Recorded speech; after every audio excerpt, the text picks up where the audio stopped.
nada é por acaso, né? Com certeza estamos aqui por sincronicidade, que é o tema dessa nossa aula. Esse tema tão prazeroso, tão instigante. E dentro da metodologia, a sincronicidade ela é um fenômeno fundamental. A metodologia acontece através da sincronicidade, através do sorteio dos 12 arquétipos, mas é importante que você tenha confiança nesse fenômeno e entenda a sua importância, né? Jung foi quem cunhou esse termo e foi quem debruçou e percebeu esse fenômeno que é real.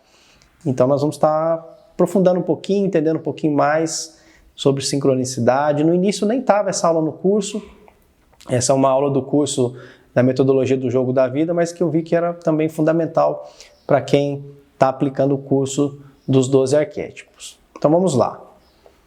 Sincronicidade é a união de eventos internos e externos de uma maneira que não pode ser explicada por causa e efeito e que seja significativa para o observador. O Jung chegou a essa conclusão através de estudos de casos, de sonhos, de situações que envolveram o próprio Jung, onde ele pôde observar, perceber esse fenômeno, né, que acontecia não só durante os atendimentos, mas em diversos momentos, e ele percebeu que existia uma função nesse fenômeno, né, existia um significado ali.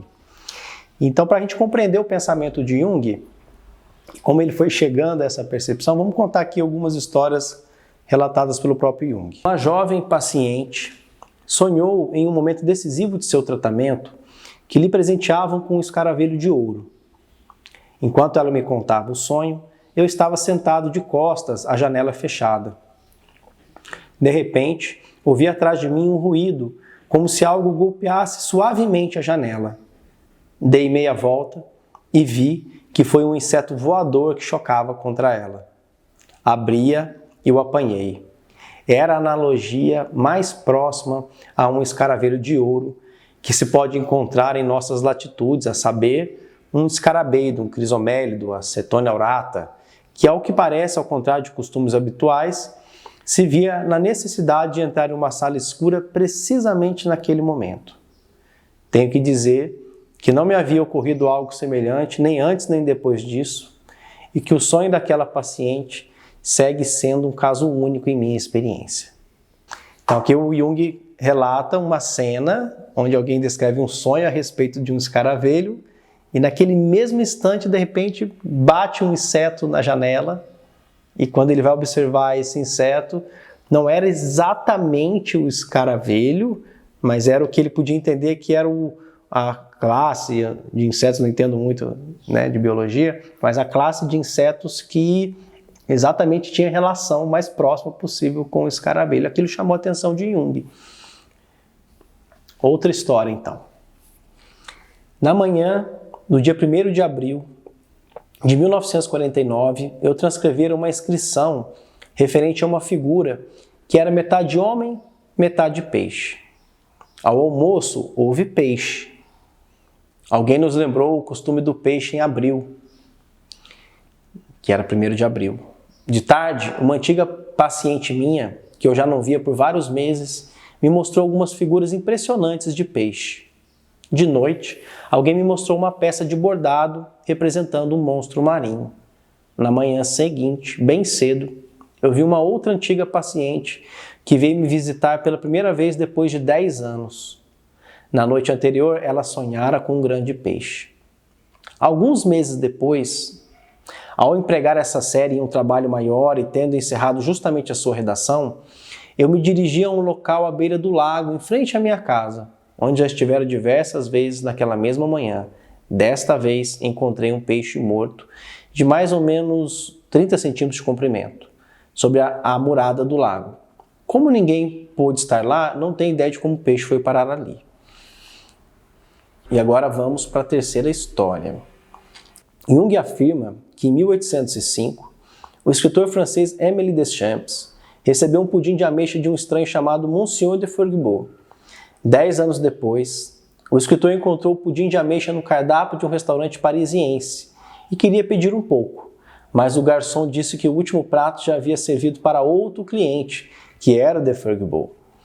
Muitos anos depois, em 1832, Émile Deschamps estava em uma lanchonete e mais uma vez foi oferecido um pudim de ameixa. Ele se lembrou do incidente anterior e disse a seus amigos que apenas de Fouguebot estava faltando para completar o cenário. E no mesmo instante, agora, o senil de Fouguebot entrou na sala. Que interessante, né? Então ele descreve uma série de sincronicidades a respeito de pudim relacionado ao Sr. Fouguebot. Anos depois, ele está num restaurante, né? E aí, de repente, ele vê no cardápio do restaurante o pedido do pudim e fala, só falta agora o Sr. de Fouguebot entrar na sala, e naquele mesmo instante, agora mais velho, senil, o Sr. de Fouguebot entra na sala. A gente trouxe aqui essas histórias para que a gente possa compreender quais são os tipos, né, de sincronicidades existentes. Existem 3 tipos de sincronicidades, e essas histórias ajudam a compreender essas formas como as sincronicidades se manifestam. Então, a primeira delas, Jung defende que os fenômenos sincronísticos eles podem ser agrupados em 3 categorias. E ele fala sincronístico, e é importante a gente compreender aqui, que sincronístico é diferente de sincrônico. Né? Vejo muitas pessoas falando a respeito de fenômenos de sincronicidade usando a palavra sincrônico, e não é. Sincrônico é quando é simultâneo, ao mesmo tempo. E a sincronicidade nem sempre ela acontece ao mesmo tempo.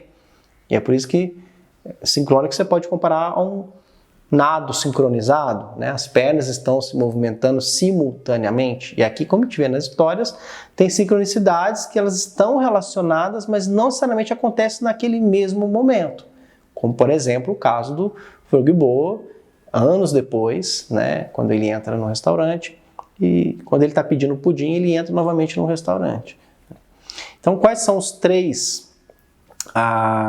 principais categorias? Vamos lá. Primeira, coincidência de um estado psíquico do observador com um acontecimento objetivo externo e simultâneo que corresponde ao conteúdo psíquico, exemplo escaravelho, onde não há nenhuma evidência de uma conexão causal entre o estado psíquico e o acontecimento externo, e onde, considerando-se a relativização psíquica do espaço e do tempo, tal conexão é simplesmente inconcebível. Então, esse primeiro exemplo que ele está trazendo aqui é o exemplo de uma sincronicidade que acontece exatamente naquele momento. Por exemplo, exatamente a cena que ele descreve do escaravelho.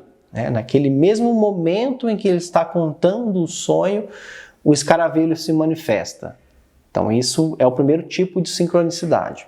O segundo tipo, o Jung descreve como coincidência de um estado psíquico com um acontecimento exterior correspondente, mais ou menos simultâneo, que tem lugar fora do campo de percepção do observador, ou seja, espacialmente distante, e se pode verificar posteriormente, né? Ou seja, a sincronicidade está acontecendo, pode até ser mais ou menos simultânea ao mesmo tempo, mas não dentro do campo de observação.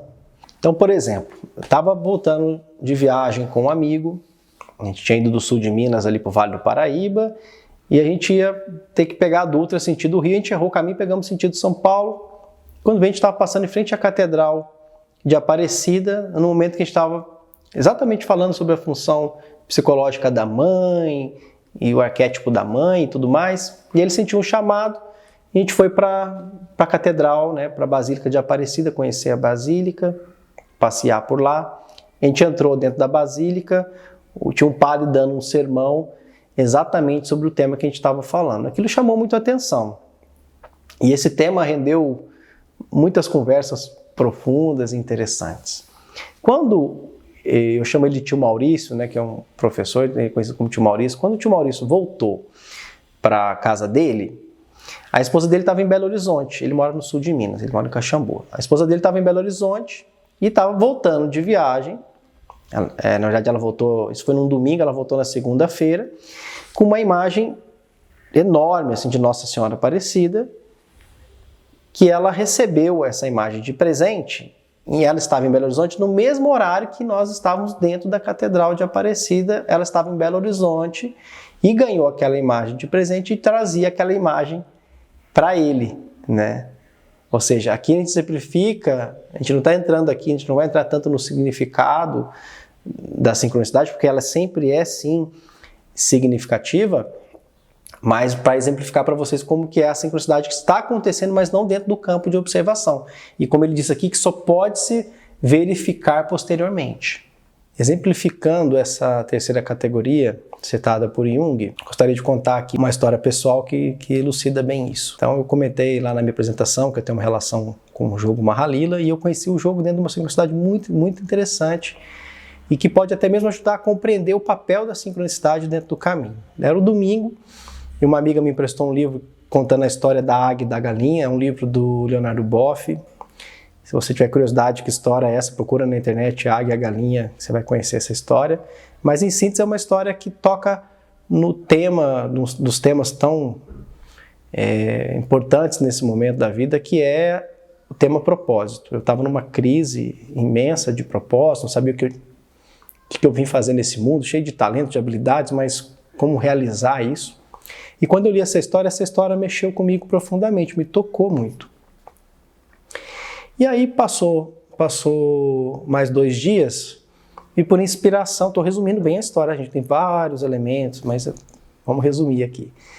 E aí me veio por inspiração, eu compus uma música, o nome dessa música era Águia Dourada. Passou 10 minutos que eu tinha escrito essa música, a amiga que emprestou o livro com essa história, né, me ligou falando: Nixon, olha só, na segunda-feira nós jogamos Mahalila em Cunha, que é um jogo, e eu já tinha, nessa época, já desenvolvia projetos com jogos, né, eu utilizava os jogos de RPG dentro do processo terapêutico, eu já vinha nesse estudo já. Bom, nós tivemos uma experiência com Mahalila, foi uma experiência incrível. Quero te convidar porque na quarta-feira que vem nós vamos ter novamente essa experiência. E assim foi. Na época eu estava trabalhando junto com o Dr. Hugo, que foi praticamente o meu mestre assim, da psicologia. Isso foi em 2009, 2010, por ali 2009, acredito. E ela me ligou, convidou, falei, claro que eu vou, né? Fiquei muito interessado. Passou uma semana, então foi eu e o Dr. Hugo foi no meu carro, e naquele dia eu entrei no carro e falei pro Dr. Hugo, como é que foi que Jung, então, decodificou a sincronicidade? E aí ele foi me contando essas histórias, como essas que eu estou contando aqui nesse curso. Chegamos para o jogo Mahalila. O Mahalila tem 72 casas, e tem vários aspectos das sombras e aspectos de virtudes também. Mas era um jogo que corria num formato coletivo, mas o jogo não subia. E aí foi uma experiência muito incrível, eu tive várias compreensões, várias sacadas, e percebi que o jogo estava falando comigo mesmo, né? E cada um, como era um jogo coletivo, cada um jogava o dado, cada um na sua vez. Até que chegou a minha vez, eu joguei o dado, e eu sinto que quando eu joguei o dado, né, eu senti que tinha uma coisa diferente. Joguei, pegamos lá uma espada principal do jogo. Eu sei que você não vai entender tudo isso, mas só para chegar na sincronicidade. E subimos para a casa 69, que na versão desse facilitador de Mahalila era a casa da sincronicidade. E aí o Dr. Hugo já olhou para mim como quem diz, nossa, a gente estava falando sobre esse assunto hoje, você joga o dado e já cai diretamente nessa casa. E aí, como era uma das casas mais altas do jogo, uma casa de realização dentro do jogo, o facilitador puxou um leque de cartas e falou para mim, puxa uma carta, era um deck assim de cartas. Eu puxei a carta e, por surpresa, qual era o nome da carta? Águia Dourada. E qual era o texto da carta? O resumo da história da águia e da galinha. Exatamente dentro da casa da sincronicidade. E foi exatamente nesse dia, pela sincronicidade e pelo tema, que aí nós estamos falando aqui do significado da sincronicidade, que era a águia deixar de ser galinha e ser águia, ocupar o lugar dela no mundo, né, é que realmente eu pude compreender, através dos sinais da própria vida, que eu tinha uma história muito verdadeira, tinha um propósito com aquele jogo e com esse universo. E realmente a partir dali comecei a entregar a minha vida para o Mahalila. Né, em algumas etapas da minha vida até mesmo tive que me dedicar de ser diretor de uma grande empresa para viver disso. E tudo deu certo, tudo fluiu muito bem, porque eu segui o caminho traçado pela sincronicidade. E aqui exemplifica o terceiro caso, que é a coincidência de um estado psíquico com o acontecimento futuro, portanto distante no tempo e ainda não presente, ou seja, algo aconteceu no domingo, algo aconteceu, né, na quarta-feira, e depois na outra semana eu fui jogar uma Mahalila e as coisas, e hoje a minha vida ainda reflete essa história e essa sincronicidade com esse símbolo se mantém presente até hoje. Como que Jung foi então, né, dentro do viés científico, através de testes e pesquisas, confirmando essa percepção que ele estava tendo a respeito desse fenômeno chamado sincronicidade. Uma das coisas que Jung observou, que chamou muita atenção, são os chamados experimentos de Rini, né? Podemos olhar aqui para o slide que vai ajudar a compreender um pouquinho mais isso. Então aqui vocês podem ver, nessa imagem que está aqui apresentada, que são 5 símbolos. E esses 5 símbolos eles eram divididos em 5 cartas, chamadas de cartas de Zener, que o objetivo é que realmente sejam símbolos bem distintos, para que não haja confusão. E esse experimento foi realizado da seguinte forma, como vocês podem ver aqui na imagem. Então, de um lado ficava, né, como vocês podem ver, vamos pegar a primeira imagem aqui à esquerda. Do lado esquerdo está o aplicador do teste. Aí tinha uma proteção para evitar que ambos tivessem contato com a pessoa que iria fazer o teste. E nessa placa que está aqui, então, ficavam 5 imagens, que são as imagens dessas 5 cartas, né? E do lado esquerdo, do lado do pesquisador, ele tinha um deck de cartas embaralhado com todos esses símbolos ali dentro. Então ele virava uma carta, e quando ele virava essa carta, a pessoa que estava do outro lado, ela iria desenhar do outro lado a carta que ela imaginava que ele tinha virado lá do outro lado. E ela então anotava naqueles papéis e ia guardando essa sequência. E depois eles verificavam a quantidade de acertos que essas pessoas tiveram em relação a essas cartas. E o que se pôde perceber, né, dentro de uma lógica científica, porque assim, a média estatística é que seriam prováveis 5 acertos dentro de 25 cartas. Existiam 5 cartas de cada. Mas que sempre que se fazia esse experimento, a pessoa sempre acertava mais do que aquilo que seria a média estatística. Ou seja, sempre haviam mais acertos do que essa média. Ou seja, tinha algum fenômeno que ali acontecia, além do aspecto horizontal, do aspecto matemático e racional da coisa, né? Que é o que depois a constelação também familiar foi entender através dos campos morfogenéticos, por exemplo, né? Então, a primeira coisa que se observou, né, foram as 3 conclusões. Primeiro, a primeira conclusão era a superação da probabilidade estatística. Segundo, que a distância não afeta os resultados. Porque depois eles fizeram um experimento da seguinte forma. Aí começaram a questionar, na época foi apresentado essas pesquisas, esses estudos, começaram a questionar, falar, não, mas pode ser uma influência, a pessoa pode estar conseguindo ver o outro. E aí eles começaram a fazer a distância. Então ficava uma pessoa numa sala e a outra pessoa num outro quarto fechado, e eles aplicavam a mesma lógica, ainda assim mantinha-se a superação das médias estatísticas. E depois também se percebeu que tão pouco tempo altera o resultado, que você perceber que é o mesmo paralelo que a gente fez com os 3 exemplos de sincronicidade. Porque essa pessoa então ela embaralhava aquelas cartas, né, abria essa sequência de símbolos, a pessoa depois intuía, imaginava ali quais seriam então essa sequência de símbolos e novamente se superava as médias estatísticas. Então, eu estou aqui para te dizer que sincronicidade é um fenômeno real, né? Eu sei que algumas pessoas têm uma percepção, né, de que olhar para a sincronicidade é tentar ver, porque eu fixei muito num determinado elemento, num determinado símbolo, então é natural que eu veja mais ele. Isso acontece mesmo. Por exemplo, se você hoje tem um Fusca verde, nunca na tua vida você vai começar a ver tanto Fusca verde na rua, porque você presta mais atenção naquilo.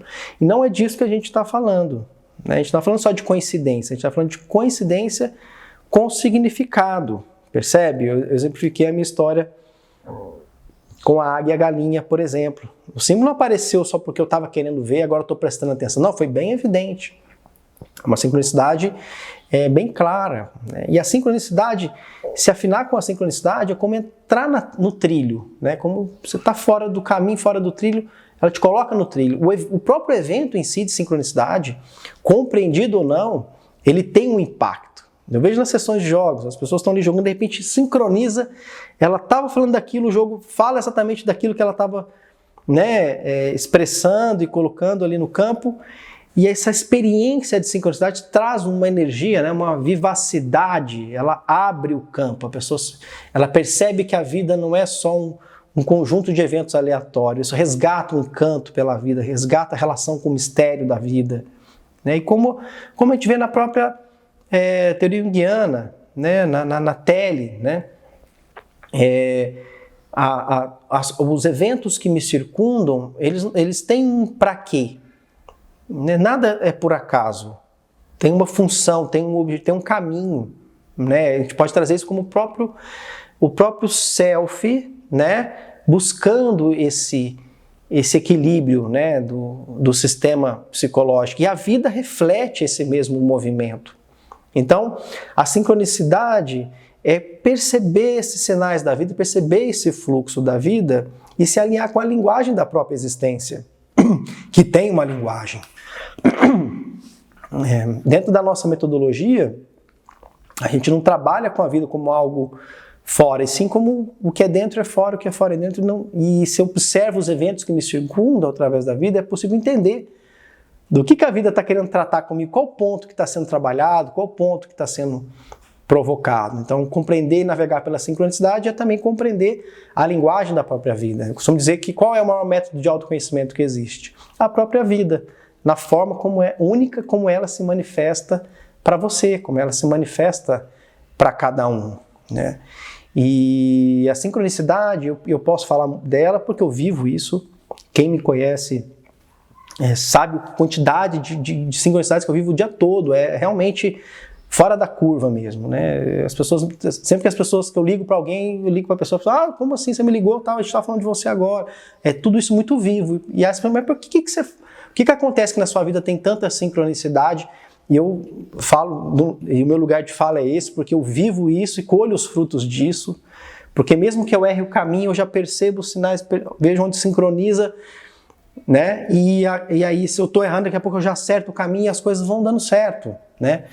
Porque eu estou alinhado com essa linguagem, estou podendo perceber esse movimento, mas porque eu me devoto à sincronicidade. Porque não adianta eu estar aberto para a sincronicidade se eu não estou disposto a seguir o caminho que ela apresenta, a seguir os sinais que a vida apresenta. E se eu estou disposto a seguir esse caminho e a seguir esses sinais, mais ela se apresenta, mais espaço você dá para a sincronicidade como mestra poder te conduzir, poder te guiar. Então, espero que você relembre, né, da importância desse fenômeno. Ele é importante no nosso trabalho. Quando ele acontece, e acontece muito, você vai poder verificar isso na prática. O campo, a energia do trabalho, ela sobe bastante, dinamiza mais o atendimento, né? E a pessoa tem uma experiência significativa, e essa experiência significativa, ela enfatiza e dá valor para aquele símbolo que se apresenta para ela, e ela grava aquilo e recebe aquilo com mais inteireza, né? E isso realmente pode gerar uma modificação, né? Pode gerar uma transformação. Eu sei que isso funciona. Então, estou falando isso para aqueles que estão permeados pelo ceticismo e também recebam o meu respeito também. Lembrando que o ceticismo, ele é um mecanismo de defesa. O ceticismo é um mecanismo de controle, é um mecanismo de defesa. Agora, existe, claro, o ceticismo no bom sentido, que eu não vou acreditar em qualquer coisa, quero buscar verdades concretas e reais. Mas eu te falo que se você observar a vida de forma clara e comprometido com a verdade, assim como Jung, você vai poder observar esse fenômeno, compreender os seus significados e se valer dele. Então, quando um arquétipo é sorteado no jogo, confie na sincronicidade.